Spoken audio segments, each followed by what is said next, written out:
At 8:47 a.m. on September 25, 1942, Lieutenant Commander Sam Porter climbed into the cockpit of a brand new F-4U Corsair aboard the escort carrier USS Sangamon, cutting through the gray waters of Chesapeake Bay.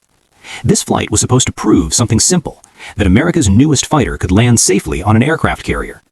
The Navy believed this airplane would defeat the Japanese Zero. They believed it would dominate the Pacific skies. What happened over the next 30 minutes nearly killed a test pilot and forced the Navy to admit a terrifying truth. As Porter strapped in and ran through his checklist, nothing felt unusual. He was no rookie. He had flown dozens of aircraft and logged thousands of hours in the air. But as he turned on to final approach, something immediately felt wrong. The Corsair's cockpit sat far back in the fuselage. 14 feet of engine and nose stretched out in front of him, angled upward in landing attitude, completely blocking his view. Porter could not see the landing signal officer. He could not see the arresting wires. He could not see the deck crew or the crash barrier waiting at the far end.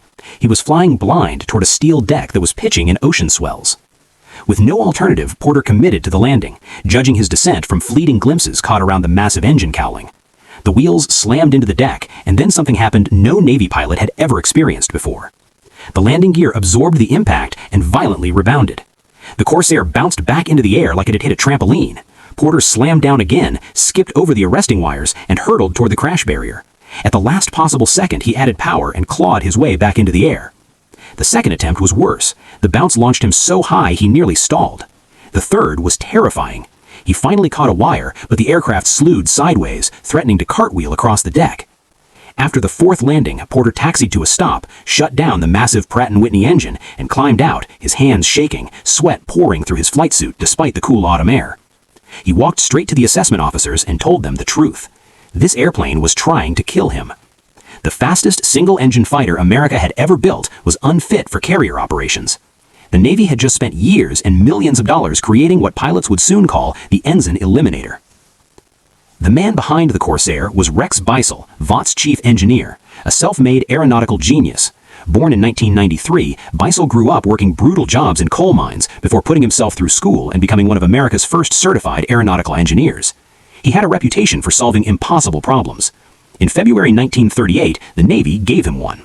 They wanted a single-engine carrier fighter with extreme speed, heavy armament, long range, and low landing speed, all while surviving carrier landings.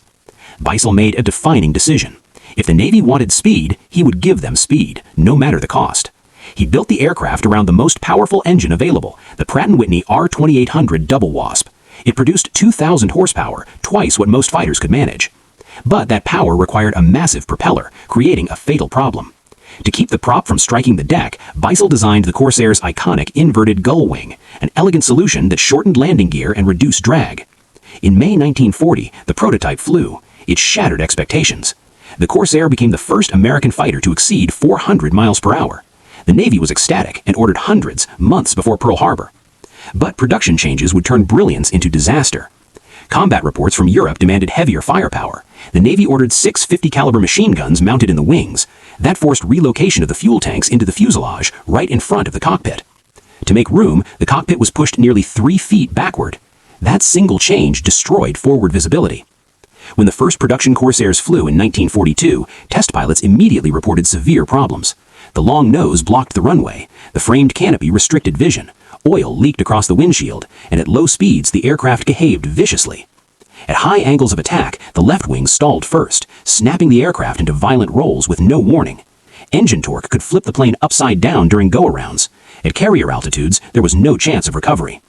Young pilots began dying almost immediately. The name Ensign Eliminator started as dark humor, but it spread because it was true. Carrier trials aboard multiple ships were consistently terrifying. Corsairs bounced over arresting wires, slammed into barriers, and killed pilots at alarming rates. Official reports blamed pilot error, but accident statistics told a different story. The Navy faced a brutal decision. They needed fighters, but the Corsair was killing its own crews. So in 1943, the Navy chose the Grumman F-6F Hellcat for carrier duty, slower but forgiving. The Corsair was handed to the Marines for land-based operations. At Guadalcanal, the early Corsair experience was disastrous. On Valentine's Day 1943, American fighters lost 8 aircraft for 1 Japanese Zero.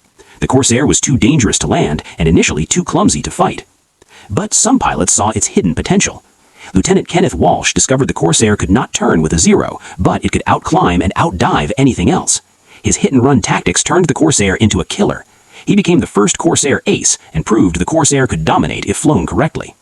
Meanwhile, Navy Squadron VF-17, the future Jolly Rogers, refused to give up. In the Solomon Islands, maintenance officers identified the real killer: asymmetric wing stall. Their solution was crude but brilliant: a small metal strip added to the right wing's leading edge. It forced both wings to stall together, eliminating the deadly snap roll. The effect was immediate. Death rates collapsed. The Navy quietly adopted the modification. Across the Atlantic, the British faced the same problems, but had no alternative. They had to make the Corsair work from carriers.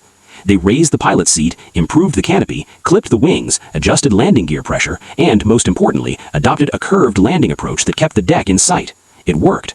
British Corsairs flew combat missions from carriers while the American Navy still claimed it was impossible. The Americans took notice. By 1944, the Corsair returned to carrier decks, transformed. Raised seats, bubble canopies, stall strips, modified landing gear, each change small but together life-saving. The same aircraft that nearly killed Sam Porter was now carrier-capable. Under pilots like Pappy Boyington and squadrons like the Black Sheep, the Corsair became legendary. It outfought the Zero, absorbed horrific damage, and dominated Pacific skies.